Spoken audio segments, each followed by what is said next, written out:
Saudara-saudara, banyak orang menganggap agama Buddha ini agama yang pesimis. Agama Buddha ini agama yang selalu mengutamakan penderitaan. Ya, sehingga dalam banyak kanal YouTube yang mungkin membahas tentang agama Buddha, baik oleh umat Buddha sendiri, kemudian juga oleh yang bukan Buddhis misalnya, kadang-kadang mengatakan agama Buddha adalah agama yang pesimis. Agama Buddha adalah agama yang melihat hidup ini dari penderitaan sehingga menjauhi kehidupan. Sebetulnya tidak demikian. Dalam banyak pembahasan, Sang Buddha juga menunjukkan bahwa ada kebahagiaan. Justru sebetulnya kalau kita melihat ajaran Dharma yang pertama itu adalah hidup itu berisi penderitaan atau ketidakpuasan, sebetulnya adalah melihat bahwa kalau hidup itu berisi kebahagiaan kan kita ini tidak ada masalah. Jadi misalnya kita sehat, kita punya duit banyak, kita bisa jalan kemana-mana, kita nggak mikir apa-apa. Tapi begitu kita kurang sehat, uang juga kurang, kita tidak bisa kemana-mana, itu kita baru berproblem. Jadi dari kesunyataan yang pertama saja kita sudah jelas bahwa yang dibahas Sang Buddha itu bagaimana sikap kita kalau menghadapi kesulitan, menghadapi penderitaan, menghadapi ketidakpuasan. Karena kalau tidak menderita, puas, bahagia, tidak usah dibahas. Semua orang juga sudah menikmati hal itu. Nah, jadi kita harus meluruskan juga konsep-konsep yang ada di dalam pemikiran kita maupun juga di masyarakat luas bahwa agama Buddha bukan agama yang pesimis. Tetapi agama Buddha ini realistis karena melihat hidup ini ada sukanya, silahkan Anda nikmati, kalau memang itu Anda perlukan, tetapi kalau ada penderitaan jangan mengeluh. Karena nanti ada cara-cara untuk mengatasi penderitaan, misalnya saja mengendalikan keinginan dengan jalan mulia beluncur 8 dan sebagainya, itu adalah supaya hidup kita kalau bisa mengatasi penderitaan, muncullah kebahagiaan. Nah, jadi hidup senang itu memang menjadi salah satu tujuan seorang umat Buddha. Bahkan dikatakan di dalam Dharma, salah satu sumber Dharma yang menyebutkan, bagaimana sih hidup senang pengertiannya di dalam Dharma itu? Hidup senang itu kalau kita memenuhi ataupun kita mendapatkan beberapa hal, faktor yang dapat mendukung adanya kesenangan itu. Faktor yang pertama misalnya, hidup senang itu kalau ekonominya mandiri, punya kemandirian ekonomi, punya kecukupan ekonomi, itu hidup pasti senang. Ada semacam pengertian di masyarakat atau mungkin itu menjadi satu hasil survei yang menyatakan bahwa jika ekonomi dalam sebuah rumah tangga itu mencukupi atau ada kemandirian ekonomi dalam sebuah keluarga, maka masalah di dalam keluarga itu berkurang 90%. Banyak banget loh. Berkurang 90%. Saudara-saudara, kita, terutama Anda yang hidup di dalam masyarakat, dalam rumah tangga, punya pasangan hidup, punya keluarga, dan lain sebagainya, coba direnungkan. Apa ya yang membuat saya ini gelisah? Yang membuat saya ini sering bertengkar dengan pasangan hidup. Saya sering marah-marah dengan anak-anak. Saya sering emosi dengan tamu yang datang. Coba renungkan baik-baik. Apa itu? Nanti kalau kita renungkan baik-baik, kita renungkan, endingnya kita itu sebetulnya ekonominya agak goyang. Jadi keuangan kita ini ada problem di dalam keluarga. Apakah mungkin seperti dampak pandemi kemarin? Apakah mungkin karena harga-harga bahan pokok itu meningkat, kemudian biaya hidup juga jadi meningkat, padahal penghasilan agak sulit? Coba renungkan. Itu yang kadang-kadang membuat kita stres. Sehingga kalau misalnya anak ada program sekolah mengadakan study tour misalnya, atau dharma wisata kemana misalnya. Kadang-kadang kita lalu mikir, aduh nak, kalau bisa jangan sekarang, ini ekonomi, ini aduh, kita orang tua ini baru kesulitan ekonomi. Itu di dalam batin, tapi akhirnya ya sudahlah, kasih uangnya. Tapi sakit di dalam batin itu. Kemudian biara mengadakan acara tertentu penggalangan dana, aduh, kalau bisa jangan sekarang. Ya pembangunan wihara penting, tetapi jangan sekarang, ini kita ekonominya sulit. Nah itu kalau kita keluar. Tapi ke dalam karena kita tekanan ekonominya kuat, kekurangan ekonomi atau ekonomi goyah dalam keluarga, gampang sekali marah. Ketika membelikan makanan kepada anak-anak, kita sudah ngomong, nah, ini makanan ini mahal loh nak. Buah yang saya beli ini termasuk buah langka nak. Mahal ini nak. Tapi sama anak-anak digeletakkan, nggak disentuh, nggak dimakan, langsung kita sakit hati. Aduh, ini makanan enak, makanan mahal anak-anaknya. Aduh, sia-sia. Kenapa? Karena ekonomi goyang. Kemudian membelikan baju atau untuk pakaiannya sendiri juga, membeli baju untuk sendiri ataupun keluarga. Kemudian waktu dicuci, ya luntur atau kelunturan dengan yang lain. Padahal ini Pak mahal, termasuk langka ini. Akhirnya kita emosi karena ekonominya goyang.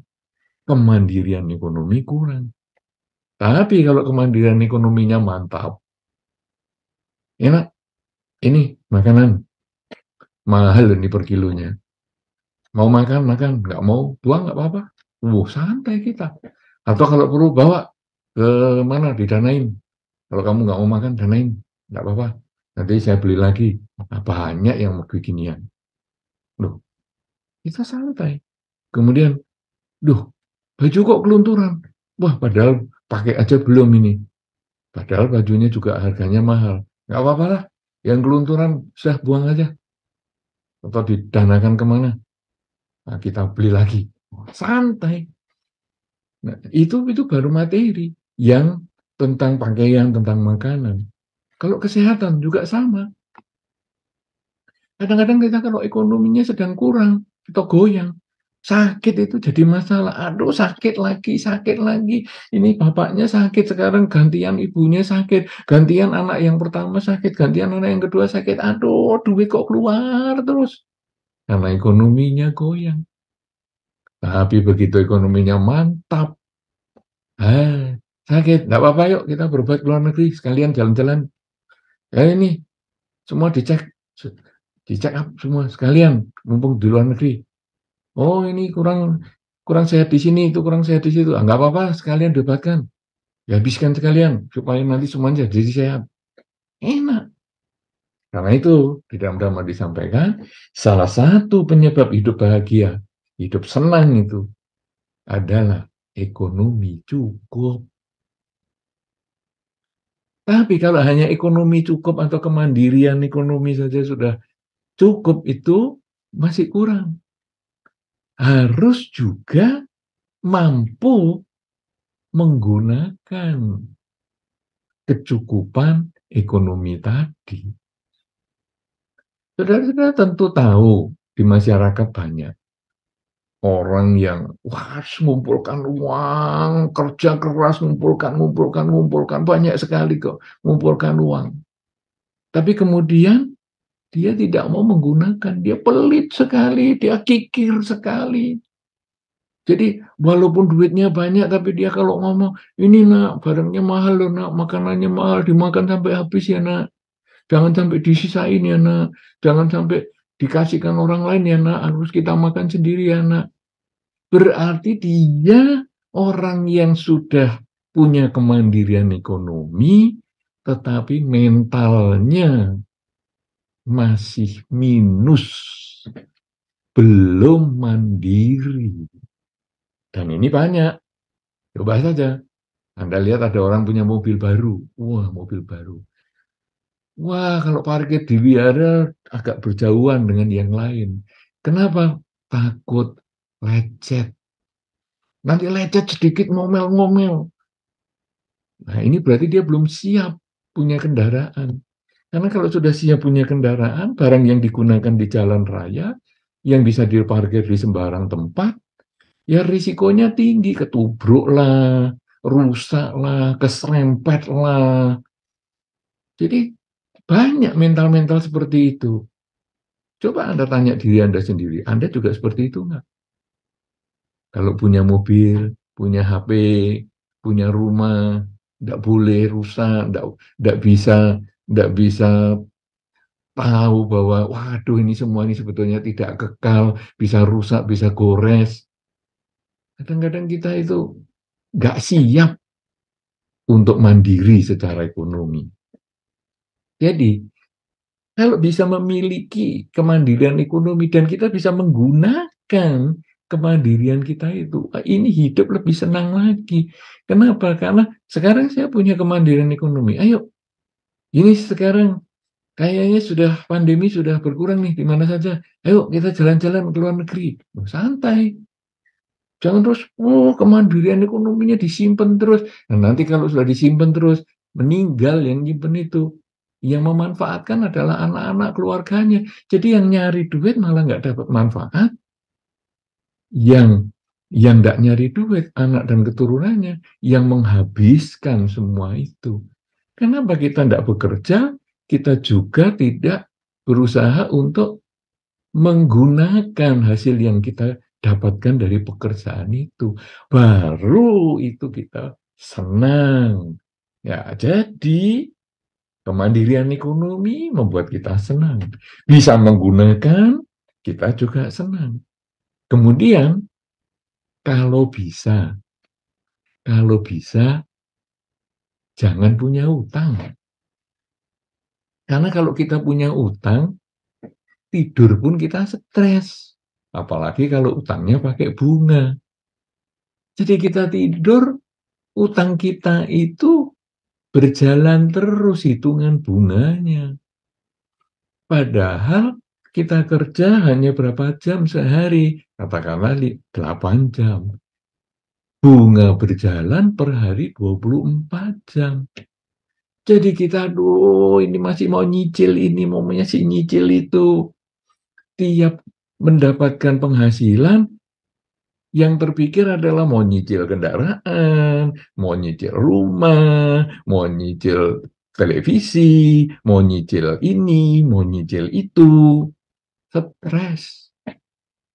Dan akhirnya di akhir bulan, emosi meningkat lagi. Karena 90% masalah itu kan karena ekonomi.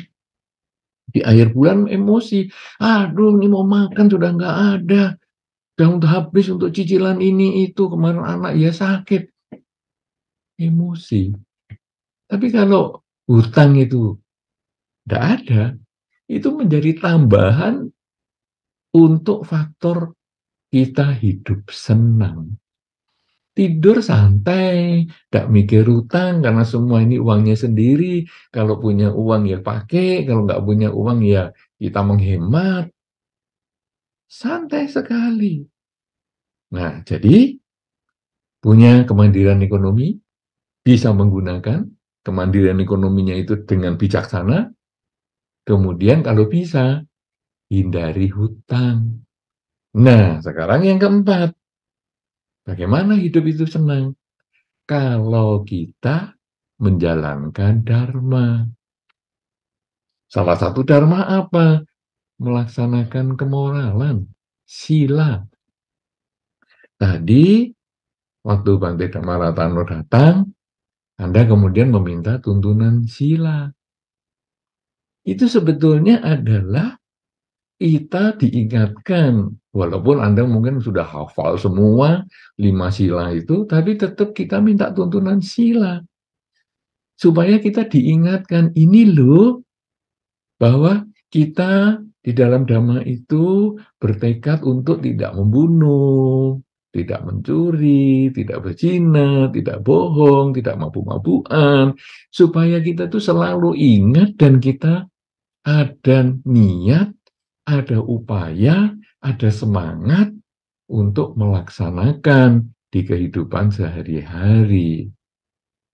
Nah, ini kenapa? Karena pelaksanaan sila itu berhubungan dengan hidup senang.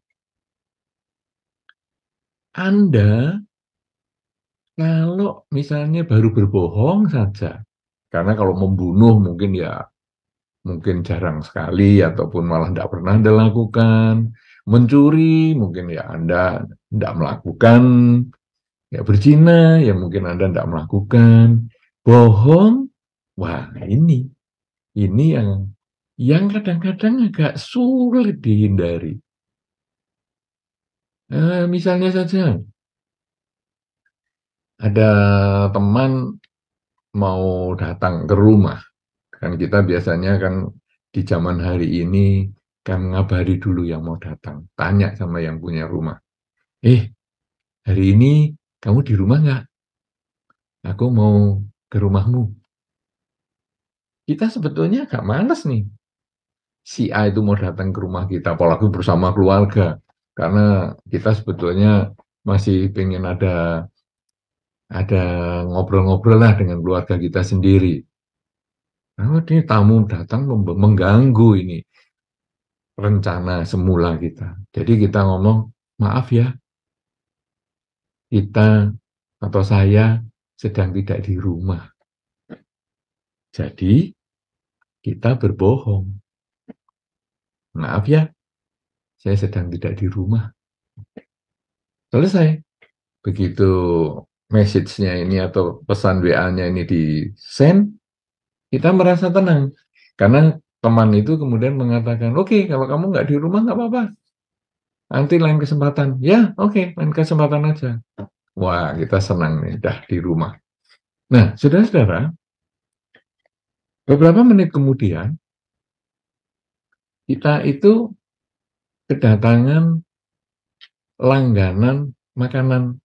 Jadi, ada Gojek. Jadi, kita mau makan sekeluarga, kemudian kita bukan kita, saya tadi lupa menyebutkan nama, sebetulnya ini saya bukan di-endorse oleh kurir yang instan itu tadi atau untuk pesan makanan, tapi pokoknya sekarang ada kurir yang nganter makanan.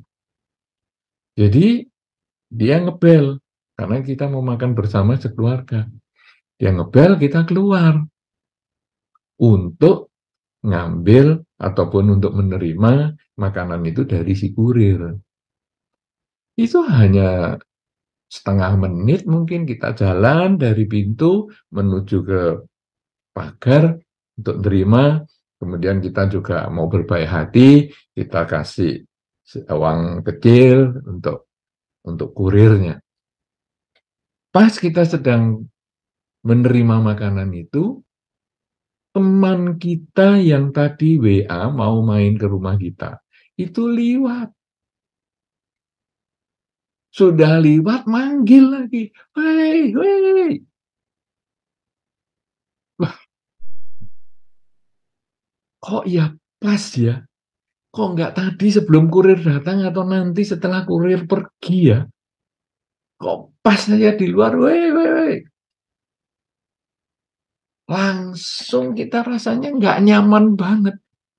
Makanan yang tadi kita pesen itu begitu dibuka sama makan untuk keluarga, rasanya jadi berubah, nggak nyaman banget. kita merasa, waduh, kebohongan saya kebuka, saya nanti gimana ya? Dan kebetulan besoknya ada acara di wihara. Wah, kita mau ketemu orangnya sungkan sekali, nggak enak sekali. Padahal dulunya kita teman akrab, teman baik. Jadi begitu ketemu dia itu rasanya, aduh aku kemarin bohongi dia dan ketahuan lagi. Saudara-saudara, ini bohong yang sederhana sekali, pelanggaran sila yang sederhana saja, membuat kita sudah tidak hidupnya menjadi tak senang. Jadi kita merasa, aduh, nanti kalau aku ketemu lagi gimana ya, saya harus menjawab.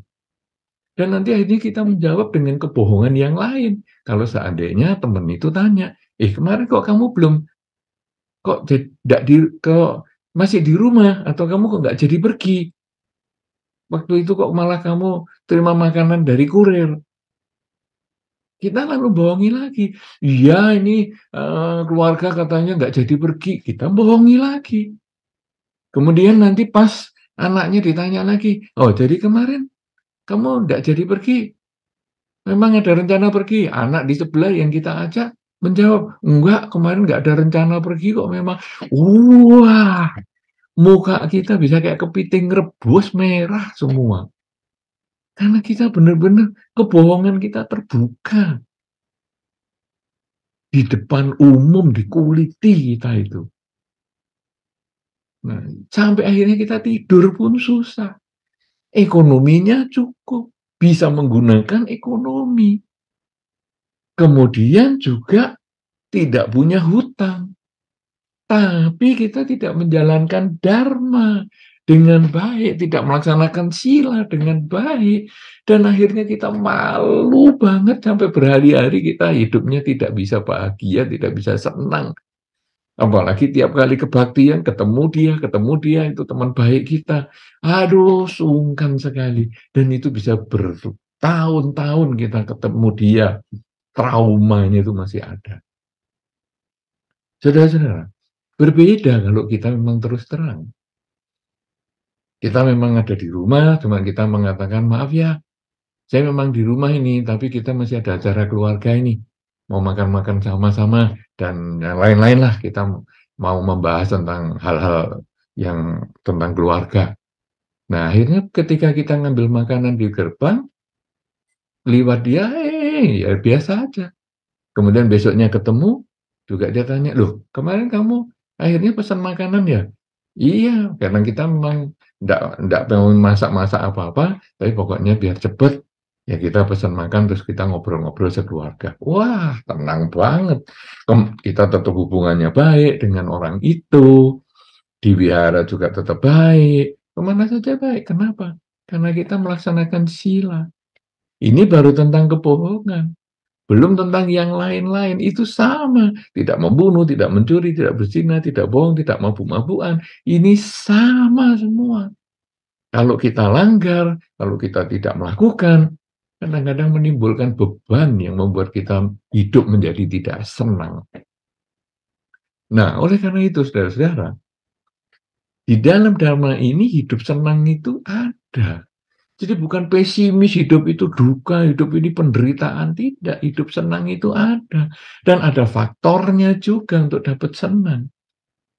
Nah, saudara-saudara, kalau kita jalankan sila, kemudian kita juga mengembangkan kerelaan di dalam dharma. Dan kerelaan ini adalah kerelaan materi pertama, misalnya kita ada acara misalnya puja bakti, kemudian ada lagu Dana Paramita, kemudian kita belajar kerelaan. Itu dari zaman kita sekolah minggu, kita sudah dibiasakan di dalam Dharma untuk berlatih mengembangkan kerelaan. Kemudian nanti hari-hari raya tertentu, misalnya ada Katina dan lain sebagainya, kemudian kita juga spesial datang ke wihara untuk mempersembahkan dana katina kita. Ini adalah kerelaan. Belum lagi kalau nanti ada para biku yang tinggal di wihara, kita dana makan pagi, dana makan siang. Itu adalah pengembangan kerelaan.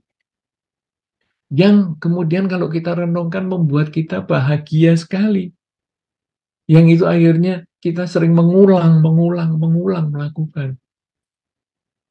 Saudara-saudara, inilah menjadi faktor kita menjadi hidup senang. Apalagi kalau kerelaan ini kita kembangkan menjadi lebih dalam lagi. Bahwa saya bukan hanya merelakan materi saja.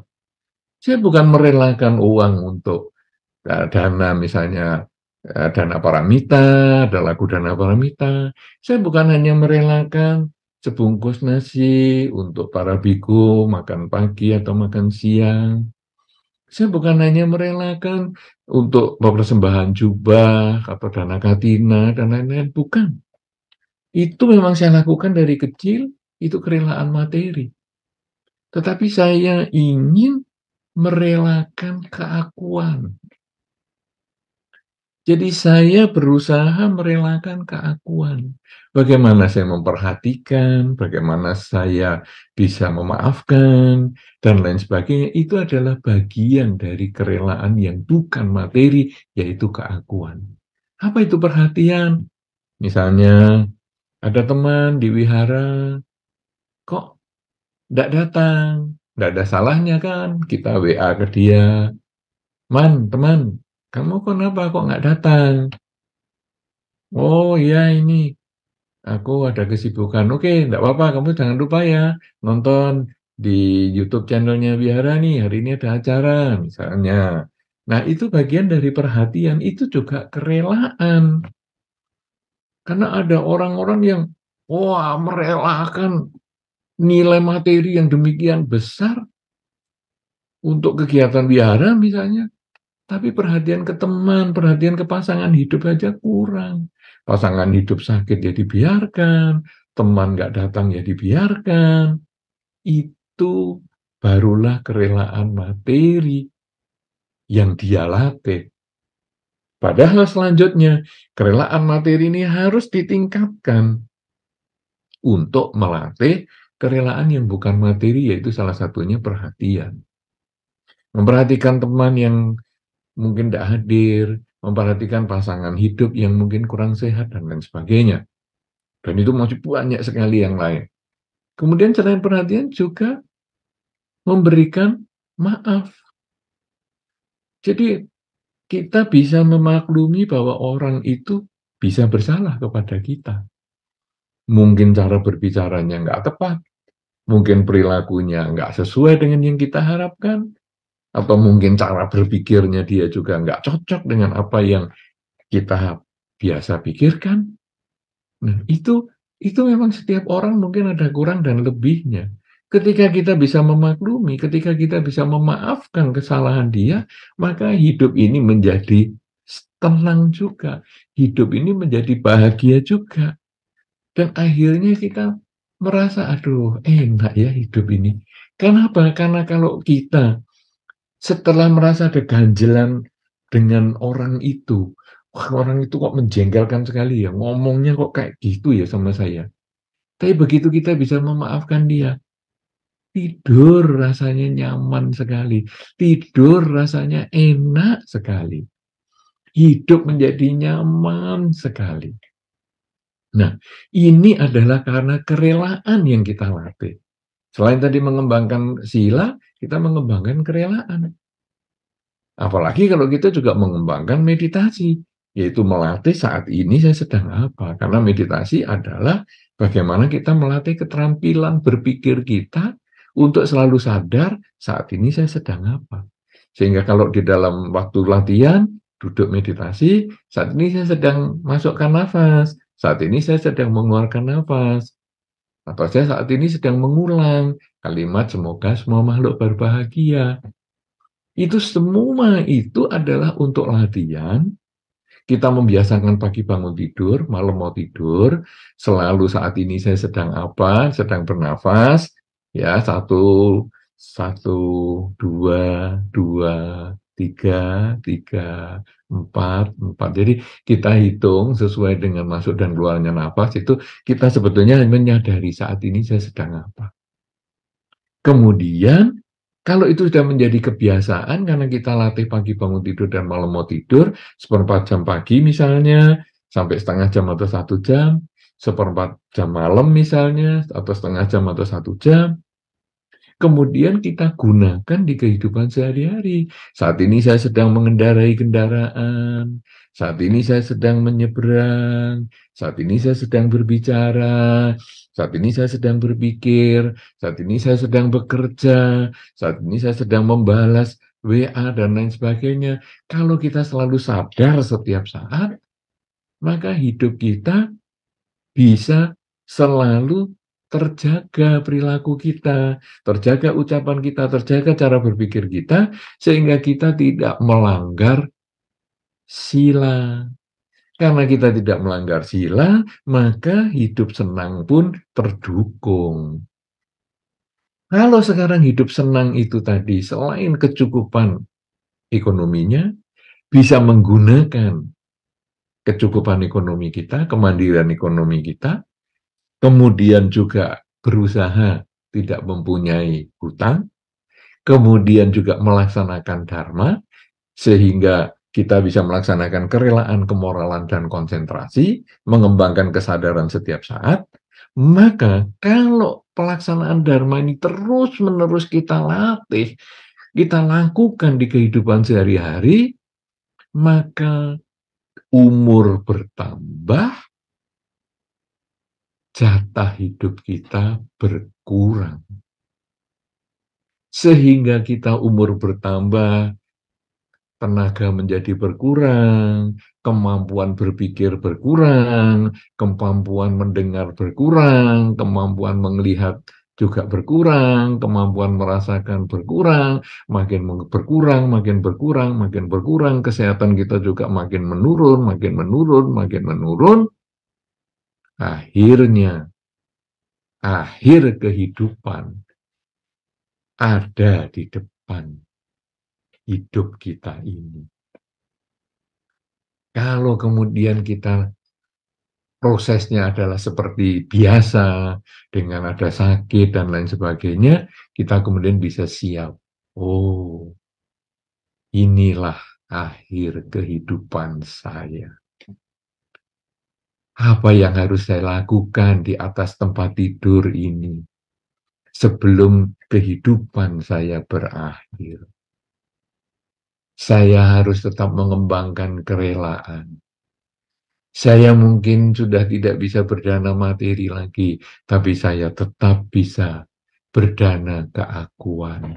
Saya akan memaafkan orang-orang yang mungkin punya kekurangan dengan saya. Saya akan memaafkan musuh-musuh saya, sehingga saya tidak akan membawa kebencian ini ke alam kelahiran yang selanjutnya. Kemudian saya juga merelakan semua yang saya miliki, semua yang sudah saya dapatkan semasa hidup. Apakah itu karir, apakah itu harta, apakah itu keluarga. Saya akan relakan, biarlah semua menjadi milik orang-orang yang saya tinggalkan. Kemudian selain mengembangkan kerelaan, saya juga kemudian menjaga pikiran saya, supaya saya tetap berpikir yang baik di ujung kelahiran ini. Bahwa saya akan menuju kematian, bahwa saya sudah dilahirkan sekian tahun, maka risiko kelahiran adalah kematian. Maka saya kemudian menjaga pikiran saya yang sudah saya latih selama ini. Saat ini saya sedang apa? Sekarang saya mulai menyadari saat ini saya sedang apa. Saat ini saya sedang berbaring. Saat ini saya sedang bernafas. Ketika nafas masuk, saya sadar. Nafas keluar, saya juga sadar. Nafas masuk, saya sadar. Nafas keluar, saya sadar. Dan ketika nafas keluar tidak masuk lagi, kematian datang. Kita dengan memiliki kesadaran yang tinggi seperti itu, karena sudah menjadi keterampilan, menjadi kebiasaan di dalam kehidupan kita sehari-hari sewaktu kita masih sehat, maka kita kemudian bisa mati pun tenang. Mati tenang karena kita bisa melepaskan semua kemelekatan kita. Bahkan kalau kita penuh kesadaran hidup saat ini, kematian yang tenang yang sesungguhnya adalah kematian yang bebas dari kelahiran kembali. Dan itu bisa kita capai di kehidupan ini kalau kita selalu sadar saat ini saya sedang apa.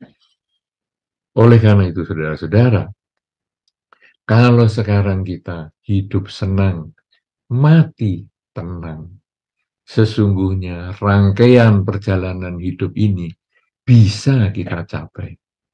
Nah, tapi kalau tadi adalah mati yang karena sakit, tapi bagaimana kalau sekarang mati kecelakaan, mati seketika, kemudian mati kesetrum, ya kena listrik sampai meninggal, kemudian mati karena seperti gempa bumi kemarin yang terjadi di Turki maupun Suriah, yang kalau Anda melihat videonya saja pasti Anda akan mendoakan semoga semua makhluk bahagia, semoga semua makhluk bahagia, karena sangat mengerikan.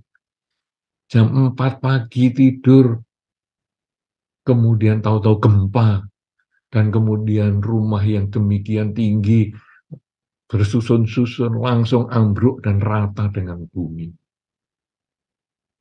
Ribuan orang meninggal. Begitu kita melihat rekaman video itu aja sudah ngeri sekali, dan kita mendoakan semoga semua makhluk bahagia.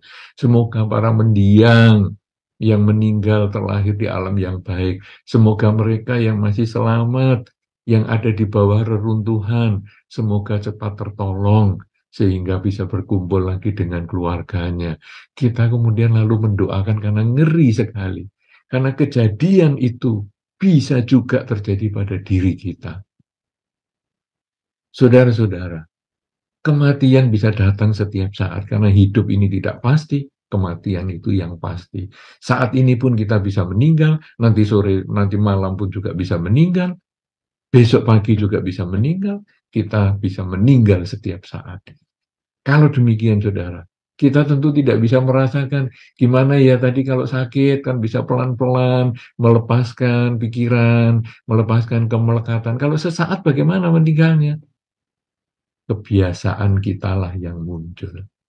Kalau kebiasaan kita biasa melepas, kebiasaan kita biasa tidak melekat, maka begitu kita meninggal, walaupun meninggal dalam kondisi kecelakaan, kita pun bisa terlahir di alam bahagia kalau kebiasaan pikiran baik kita muncul, atau kalau kebiasaan kita sadar setiap saat, bisa juga meninggal dan terlahir di alam yang baik, atau bahkan tidak terlahir di alam manapun juga. Karena meninggal dengan seketika, itu bukan menunjukkan akan kemana dia terlahir. Tetapi meninggal seketika itu, atau cara meninggal seseorang, itu hanyalah cara.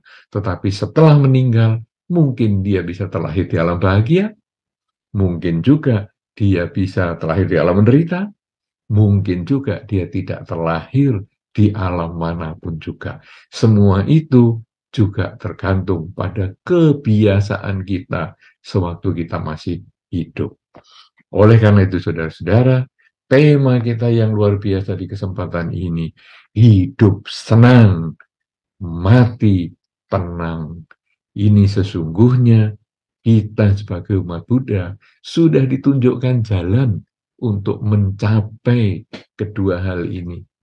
Bahwa kalau kita ingin hidup senang, bekerjalah dengan baik, sesuai dengan dharma, agar kita memperoleh kecukupan ekonomi, bisa menggunakan hasil kita dengan baik, tidak kikir, tapi bijaksana menggunakan hasilnya, kemudian berusaha tidak terlibat dengan hutang, apalagi hutang secara online, pinjaman online misalnya, yang nanti kalau hutang, yang hutang tapi teman-teman kita dikontak HP kita yang diteleponi untuk ditagih misalnya, nah kita berusaha menghindari hutang, kemudian berusaha melaksanakan dharma dengan baik, kerelaan, kemoralan, dan konsentrasi, kesadaran setiap saat, dan kalau ini kita gunakan selalu menjadi kebiasaan di kehidupan kita sehari-hari mulai sekarang, sampai selama-lamanya hidup kita nanti, entah meninggal hari ini, meninggal besok, meninggal seminggu lagi, sebulan lagi, setahun lagi, 10 tahun lagi, dan seterusnya, kita sudah memiliki kebiasaan-kebiasaan yang baik mengembangkan kerelaan, kemoralan, dan konsentrasi, sehingga meninggal kita dengan kondisi yang sakit menurun-menurun ataupun meninggal seketika, kita bisa tetap meninggal dengan tenang karena kita bisa melakukan pelepasan. Sehingga meninggal kita bisa terlahir di alam bahagia, meninggal kita apapun caranya bisa terlahir di alam yang baik terus, atau di alam manusia, atau bahkan kita tidak terlahir kembali di alam manapun juga. Semoga dalam kesempatan ini akan bangkit semangat kita untuk mulai sekarang sampai selama-lamanya kita tidak pernah meninggalkan dharma untuk selalu kita laksanakan di dalam kehidupan sehari-hari, mengembangkan kerelaan, kemoralan, dan konsentrasi. Semoga Anda berbahagia. Semoga semua makhluk, baik yang tampak maupun yang tidak tampak, selalu berbahagia. Inilah yang saya bisa sampaikan. Sabe sata, bawantu, sukitata.